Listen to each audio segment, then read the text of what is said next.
नमस्कार साथियों। तो आज है 10 मार्च 2026। दोस्तों बाजार तो आज रिकवर कर गया और निफ्टी 50 क्लोजिंग भी दिया है सक्सेसफुली 24,000 को क्रॉस करके अगेन 24,261 पॉइंट पे लगभग 0.97% गेनिंग के साथ।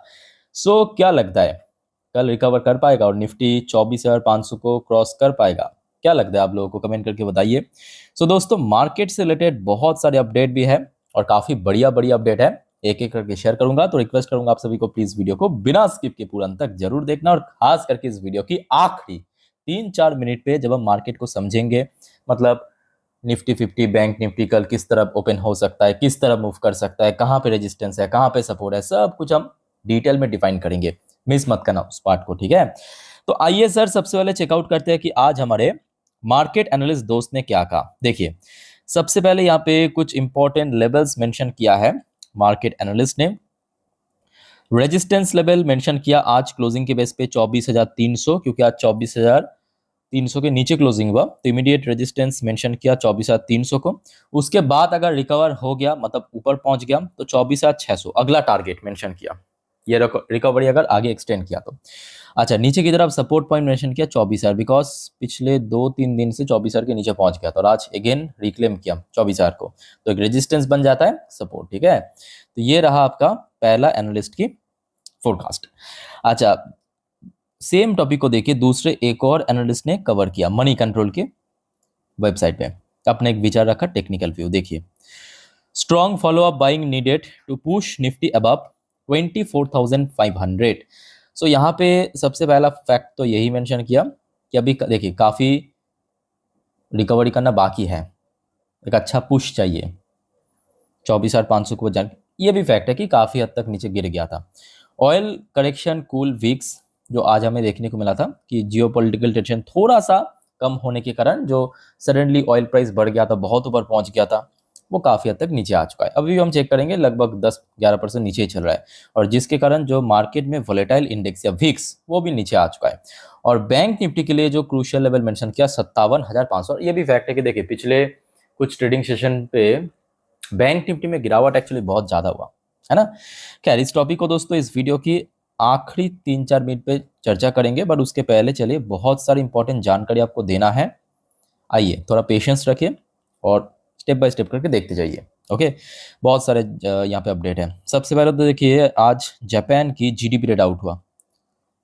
जापान की जीडीपी डेटा कैसा रहा देखिए।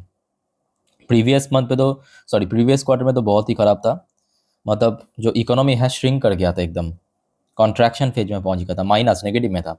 सो इस बार फोरकास्ट आया था कि 0.1%। तो देखिए प्रीवियस क्वार्टर के हिसाब से भी अच्छा रहा, इवन जो फोरकास्ट आया उससे भी बेटर किया 0.3%, ठीक है भाई। देखो दोस्तों याद रखना, यहाँ पे मैं बताना भूल गया, कल बुधवार के दिन यूएस की सीपीआई डेटा आउट होगा, मतलब इन्फ्लेशन, और परसों मतलब 12 तारीख को याद रखिएगा भारत का सीपीआई इन्फ्लेशन डेटा आउट होगा। ये दोनों इंपॉर्टेंट है, ठीक है? कल यूएस की इन्फ्लेशन डेटा आउट होगा और परसों भारत की इन्फ्लेशन डेटा आउट होगा, ठीक है? आते ही मैं आपको इन्फॉर्म जरूर कर दूंगा।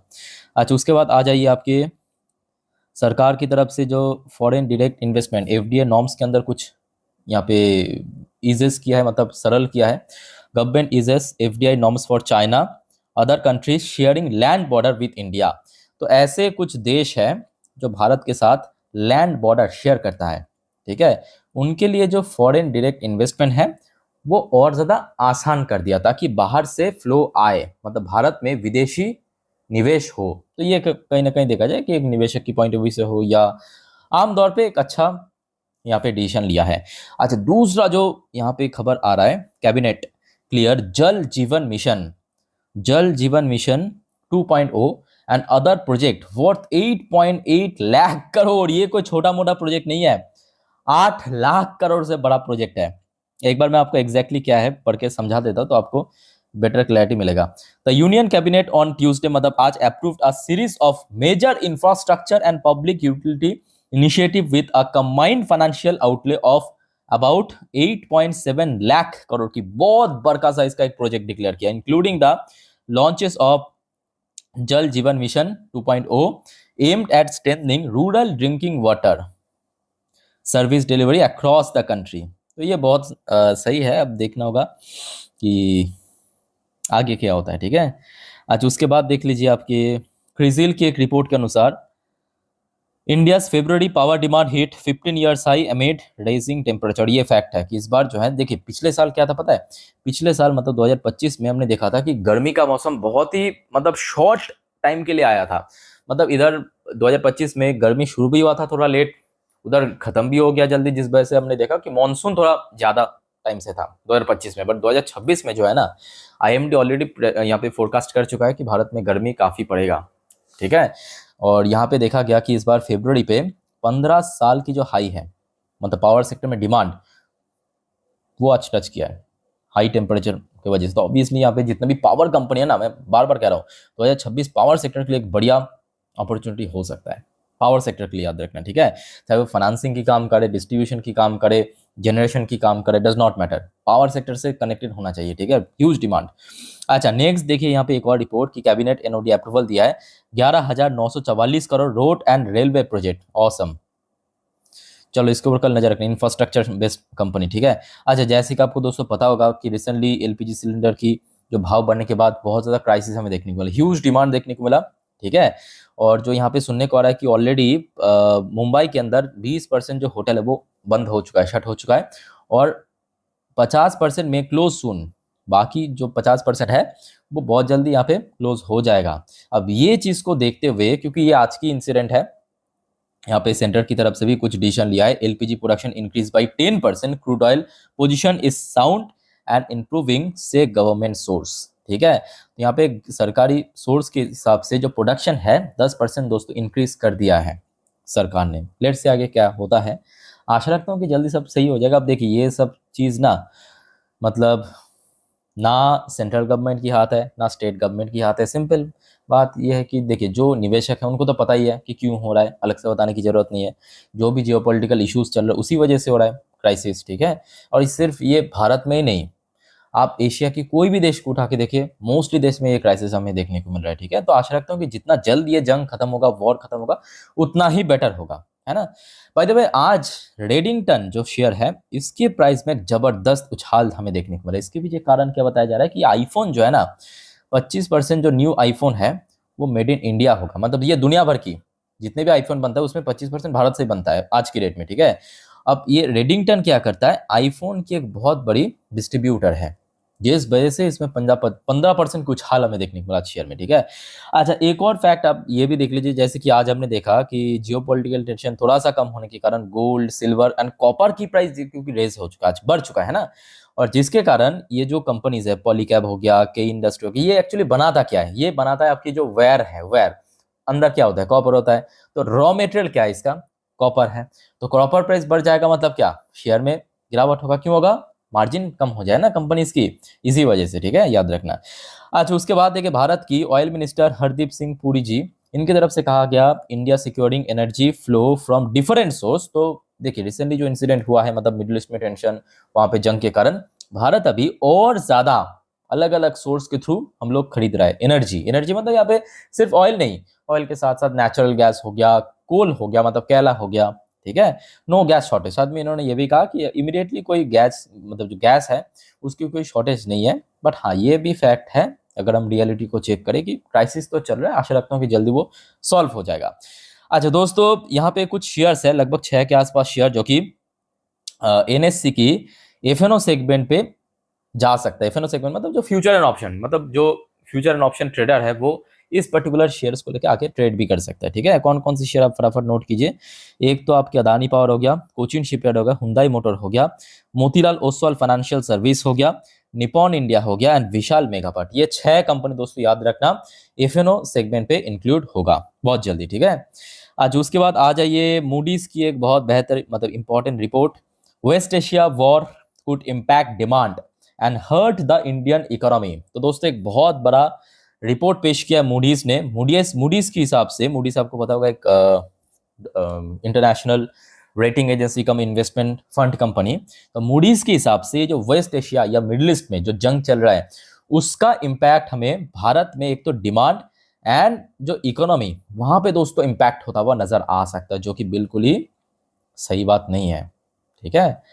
लेट से आगे क्या होता है अब, क्योंकि देखिए ये जंग अभी भी चल रहा है, हर एक घंटा 2 घंटे में कुछ ना कुछ सुनने को मिल रहा है, ठीक है। तो नेक्स्ट वीडियो आपको मैं उस बारे में दे दूंगा। अच्छा दोस्तों, आइए देख लेते हैं अभी फिलहाल ग्लोबल मार्केट की हालचाल कैसा है। भाई देखो दोस्तों, आप सभी को एक छोटा सा बस रिक्वेस्ट करूंगा, अगर आपको वीडियो भी तक अच्छा लगे, इन्फॉर्मेटिव लगा, प्लीज वीडियो को लाइक करना, और प्लीज दोस्तों चैनल को सब्सक्राइब करके जरूर रखना, ऐसी इन्फॉर्मेटिव वीडियो हमेशा रोज पाने के लिए।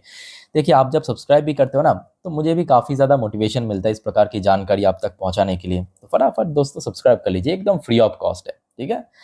अच्छा फिलहाल देखिए यूएस में लोकल टाइम दोपहर 1:01, और अभी डॉ जोन्स की पोजीशन 0.61% पॉजिटिव में चल रहा है।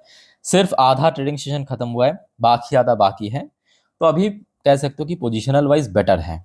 दूसरी तरफ नैस्डैक कंपोजिट की पोजीशन 0.71% ऊपर, जबकि शुरू में थोड़ा बहुत नीचे डिप किया था, उसके बाद एकदम से रिकवर किया, ठीक है। तो अभी यूएस मार्केट की सेंटिमेंट ठीक ठाक चल रहा है। और नेक्स्ट अगर हम बात करें जो हमारे कमोडिटी मार्केट में, जैसे कि गोल्ड की प्राइस भी ठीक ठाक चल रहा है, फिलहाल 2.5% ऊपर पहुंच चुका है। तो आशा रखता हूँ कि कल अगर आपके पास गोल्ड एंड सिल्वर की ईटीएफ है तो एक अच्छा मूवमेंट हो सकता है आपकी ईटीएफ में। आज भी हुआ आई थिंक ही, है ना। ये देखिए अभी एकदम real time data, silver almost $90 पर आउंस पे पहुंच चुका है, 6-6.5% गेनिंग के साथ। बाय द वे जो मोस्ट इंपॉर्टेंटली क्रूड ऑयल की प्राइस में ह्यूज डाउनफॉल हुआ, ह्यूज डाउनफॉल, क्योंकि वो जो आज दिन की पहली वीडियो में आपको मैं जानकारी दिया था ना कि ट्रम्प की तरफ से स्टेटमेंट आया कि जल्दी ये जंग खत्म होगा, उसके बाद ही ये सब बदलाव हुआ है। देखिए कहते कहते मतलब बस कहते कहते 1-1% करके गिर रहा है। देखिए लगभग 13.5-14% नीचे, एकदम लाइव डेटा आप देख लीजिए, 10:33 में ये वीडियो मैं रिकॉर्ड कर रहा हूँ अभी, ठीक है। तो बहुत अच्छी पोजीशन पे मैं कहूँगा अभी इंटरनेशनल इंडेक्स चल रहा है, और इवन इंडियन करेंसी की वैल्यूएशन में भी काफी इंप्रूवमेंट हुआ है। कल तक तो लगभग 92 क्रॉस कर गया था, अभी 91.86 के आसपास चल रहा है 1 यूएसडी के अगेंस्ट में, ठीक है। बाय द वे दोस्तों, विप्रो की शेयर कल बहुत इंपॉर्टेंट है। विप्रो की एडीआर वर्जन, आप यकीन नहीं मानेंगे, आज इंडियन मार्केट में कुछ खास नहीं था विप्रो की शेयर, ठीक है। बट अभी जो 8.5 से 9% की तेजी, इसके पीछे जो कारण है ऑलरेडी आपको मैं दे चुका हूं। ये जो लास्ट वीडियो आप देख सकते हैं, जो लास्ट वीडियो है, ये लास्ट वीडियो, यहाँ पे आप देख सकते हो विप्रो के ऊपर एक अपडेट है, ऑलरेडी आपको मैं दे चुका हूं, ठीक है। तो अगर आपने नहीं देखा होगा चेकआउट करके जरूर रखना, जबरदस्त अपडेट। देखिए टाइम टू टाइम जानकारी आपको मैं दे देता हूँ, बस आप चैनल को सब्सक्राइब करके जरूर रखना, मैं आपको बार बार कहता हूँ, ठीक है। और उसी वजह से अभी विप्रो की जो शेयर है एडीआर वर्जन में 8.5% स्पाइक करेगा, और सब कुछ अगर बढ़िया रहा कल सुबह तक, भारत की मार्केट में भी चलेगा, ठीक है। अच्छा भाई अभी इन्फोसिस की एडीआर वर्जन फिलहाल 2.81% नीचे, हमारे आईसीआईसीआई बैंक की एडीआर वर्जन लगभग 1% ऊपर, बहुत बढ़िया। एचडीएफसी बैंक की एडीआर वर्जन भी पॉजिटिव में चल रहा है। अच्छा ये देख लेते हैं हमारे गिफ्ट निफ्टी किस तरफ है, देखिए। अच्छा गिफ्ट निफ्टी की फ्यूचर एक बार मैं आपको रिफ्रेश करके दिखाता हूँ, वो बढ़िया रहेगा। 10 बज के अभी फिलहाल 34 मिनट, कहाँ पे दिख रहा है? 24,401 पॉइंट पे, ठीक है। तो मतलब आज जहाँ पे निफ्टी 50 क्लोजिंग दिया, वहां से कितना होगा? 140 पॉइंट ऊपर। तो मतलब अभी आप कह सकते हो कि पोजिशनल वाइज ठीक ठाक है, मतलब अगर हम प्रीमियम को भी एडजस्ट करें तो भी ठीक ठाक पोजीशन पे चल रहा है। अब देखिए ये भी फैक्ट है कि कल सुबह होते होते कुछ अलग भी हो सकते हैं, डिफरेंट भी हो सकते हैं, इससे अच्छा भी हो सकता है, खराब भी हो सकता है। मैं एक काम करूंगा, कल सुबह इंडियन मार्केट ओपन होने से पहले मैं अपने इंस्टाग्राम स्टोरी में गिफ्ट निफ्टी की फ्यूचर, डॉ जोन्स की फ्यूचर एंड नैस्डैक की फ्यूचर, इसका जो अपडेट है मेरे स्टोरी में दे दूंगा, इंस्टाग्राम स्टोरी में, ठीक है। लिंक आपको नीचे डिस्क्रिप्शन बॉक्स में मिल जाएगा, सुबह उठ के चेक जरूर कर लेना, मार्केट ओपन होने से पहले दे दूंगा आपको, ठीक है, चेक जरूर कर लेना। अब देखिए ये फैक्ट है कि आज मार्केट में भले ही रिकवरी हुआ, बट एफआईएस ने खूब बेचा भी है, जो आपको मैं लास्ट डे भी कह रहा था कि देखिए एफआईएस की जब तक ना प्रॉपर इन्फ्लो हमें देखने को मिला, जस्ट लाइक फेब्रुवरी, बहुत मुश्किल है मार्केट में। आज भी 4,672 करोड़ बेचा है, जबकि डीआईएस खरीद रहा है। डीआईएस तो खरीद रहा है लगातार, बट उसमें कोई फायदा नहीं है। डीआईएस आज खरीदा 6,333 करोड़ की शेयर, बट एफआईएस की फ्लो एक्चुअली चाहिए, ओके। एफआईएस जबकि आज भी बेचा है। अच्छा मिडिल ईस्ट के ऊपर दोस्तों बहुत सारे जानकारी है, इस वीडियो में कवर नहीं कर सकता, अदरवाइज वीडियो बहुत लेंथी हो जाएगा। तो उस टॉपिक को हम नेक्स्ट वीडियो में कवर करेंगे, ठीक है। 12 बजे की वीडियो में देखना मत भूलिएगा, नेक्स्ट वीडियो में एकदम सेपरेटली जियोपॉलिटिकल अपडेट आएगा, ओके। और आज TA35 क्लोजिंग दिया थोड़ा बहुत स्लाइटली नीचे, 0.92% नीचे आके, ठीक है। सो दोस्तों मार्केट से रिलेटेड जितने भी अपडेट आपके साथ मैं शेयर किया, अब चलिए मार्केट एनालिसिस वाला पार्ट के ऊपर लेके चलता हूं आपको। मैं ओपन कर लिया निफ्टी 50 की लास्ट 3 महीने की कैंडलस्टिक चार्ट पैटर्न। अब जो बात आपको मैं बताने जा रहा हूँ बहुत ही ध्यान से सुनिएगा मेरी बात को, ठीक है। सबसे पहला जो काम रहेगा, कल सुबह सुबह आपकी डॉ जोन्स नैस्डैक और गिफ्ट निफ्टी की जो अपडेट दूंगा फ्यूचर्स की, मेरे इंस्टाग्राम स्टोरी में एक बार देख लेना जरूर, ठीक है। लिंक आपको नीचे मिल जाएगा डिस्क्रिप्शन बॉक्स में। अच्छा, कल के लिए कुछ इंपॉर्टेंट सेक्टर, तो एक्चुअली क्या होगा कि आप सुबह सुबह जैसे ये चेक करेंगे ना, तो आप एक टाइप का कंफर्म हो जाएंगे कि किस प्रकार की माहौल हो सकता है सुबह, मतलब ओपनिंग पे, ठीक है। अच्छा, कल के लिए कुछ इंपॉर्टेंट सेक्टर याद रखना। सबसे पहले मैं कहूँगा आईटी सेक्टर। आईटी सेक्टर वैसे आज गिरा है, नोट करना। उसके बाद ऑयल सेक्टर में इतना गिरावट के कारण ऑयल सेक्टर भी इंपॉर्टेंट है, मेटल सेक्टर भी इंपॉर्टेंट है, और आपके बैंकिंग सेक्टर के बिना तो कुछ हो ही नहीं सकता, बिकॉज बैंक की वेटेज सबसे ज़्यादा है, ठीक है। तो ये चारों सेक्टर इंपॉर्टेंट है। अब आ जाइए, ये हो गया आपका एक दिन की चार्ट पैटर्न, यहाँ पे आप देख सकते हो, मतलब यहाँ पे हर एक कैंडल एक एक दिन को रिप्रेजेंट कर रहा है। देखिए, ये हो गया आज की कैंडल, ये लास्ट डे की कैंडल था, जो कि एक्सपेक्टेशन था भी कि गिरावट होगा। ये लास्ट डे की कैंडल, ये आज की कैंडल, ठीक है। सो अभी इंडिकेटर्स तो बहुत ऊपर है, उसको हम अभी नहीं देखेंगे। इमीडिएटली जो अपर साइड में सबसे पहले रेजिस्टेंस को अगर हम डिफाइन करें, तो ध्यान से देखना, लास्ट वीक पे जहाँ पे ये वाली कैंडल की बॉटम और ये वाली कैंडल की बॉटम, मतलब जो सपोर्ट मिला था, वही सपोर्ट पॉइंट बनेगा आज के लिए एक strong resistance. So as per today closing दोस्तों, फटाफट आप नोट करना, कल के लिए 11 तारीख के लिए सबसे पहले 24,350, और उसके बाद 24,500। ये क्या हो गया? ये हो गया आपका सपोर्ट, ठीक है, सब लिख दिया। अच्छा, सॉरी, शेट, रेजिस्टेंस, क्या उल्टा सीधा कह रहा हूँ मैं। ये जो अभी कहा, ये रेजिस्टेंस है, सपोर्ट कह रहा हूँ, सॉरी। ये आपकी स्ट्रॉन्ग रेजिस्टेंस, जो उस टाइम पे सपोर्ट था, आज रेजिस्टेंस देगा, ठीक है। अब चलिए सपोर्ट को थोड़ा डिफाइन करते हैं। उसके लिए 4 घंटे की चार्ट पैटर्न, मतलब यहाँ पे जो फर्स्ट हाफ सेकंड आपको दिखा रहा है, मतलब 4-4 घंटे करके, यहाँ पे आपको अच्छे से सपोर्ट दिख जाएगा। देखिए, आज जहाँ पे निफ्टी 50 इंट्राडे लो टच किया, ये आज फर्स्ट हाफ की जो बॉटम है, ठीक है, वहां पे कल बनेगा सबसे पहला सपोर्ट जोन, वो हो गया आपका 24,100, और उसके नीचे 24,000 की सपोर्ट। तो कल के लिए सपोर्ट लेवल मैं कहूँगा बहुत इजी है, 24,100 से लेके 24,000, बिकॉज एक साइकोलॉजिकल लेवल 24,000 हो गया, और उसके ऊपर आज जहाँ पे इंट्राडे लो टच किया, ठीक है। मोस्टली चांस ये है कि देखिए कल सुबह तक अगर माहौल बढ़िया रहा तो आगे ऊपर रिकवर हो सकता है, ठीक है। अच्छा, फिलहाल बैंक निफ्टी के लिए थोड़ा सा खतरा है। खतरा क्यों है? क्योंकि बैंक निफ्टी कुछ इंटेंस फॉल हुआ है, मतलब बैंक निफ्टी देखिए था यहाँ पे, और कुछ ही ट्रेडिंग सेशन में आप देखिए एकदम वो झरने की तरह गिर गया। झरना होता है ना, उस टाइप से यहाँ पे गिर गया एकदम, जिसको आप कह सकते हो कि नोज ड्राइव। तो बैंक निफ्टी के लिए इमीडिएटली 57,500 सबसे वाइटल लेवल, सबसे वाइटल लेवल। क्यों पता है? एक तो नोट करना, यहाँ पे 2 बार रिसेंटली सपोर्ट मिला था, और थोड़ा अगर आप पीछे चले जाएंगे तो यहाँ पे इसके पहले भी, मतलब 2025 के मैं बात कर रहा हूँ, ये देखिए बहुत बार यहाँ पे सपोर्ट मिला, ठीक है। और होता है ना कि पुराना जो सपोर्ट लेवल वो बन देता है एक स्ट्रॉन्ग रेजिस्टेंस। तो इमीडिएटली बैंक निफ्टी के लिए अपर साइड में 57,500 इंपॉर्टेंट लेवल। लोअर साइड की अगर हम बात करें, तो आज अगर आप देखेंगे जहाँ पे इंट्राडे लो टच किया, वो एकदम डिप में सपोर्ट लेवल है, उसके ठीक ऊपर आपके 56,500, ये रहा आपका नीचे की तरफ सपोर्ट लेवल, ठीक है। सो दोस्तों, मैं आपको डिटेल में एकदम से निफ्टी 50 बैंक निफ्टी समझा दिया। फिर भी और कोई आपका डाउट है या कंफ्यूजन है, कमेंट करके पूछ सकते हो। अब देखिए, वीडियो वाइंड अप करने से पहले जो आपको हमेशा कहता हूँ, याद रखना, बाजार बहुत वोलेटाइल है, कभी भी कुछ भी जियोपॉलिटिक में खबर आ सकता है। सो गलती से भी F1 ट्रेडिंग ये सब चक्कर में मत पड़ना सर, लोग पैसा कमाने से ज़्यादा इसमें गवाता है, ठीक है। नॉर्मली वीडियो देखिए, समझिए, सुनिए, कोई प्रॉब्लम नहीं है। अगर कोई दिक्कत है कमेंट करके बताइए, मैं हूँ आप लोगों के लिए। और दोस्तों, चैनल को सब्सक्राइब करना मत भूलना इस प्रकार की जानकारी हमेशा पाने के लिए। तो मिलता है नेक्स्ट वीडियो में, टेक केयर, बाय बाय, जय हिंद।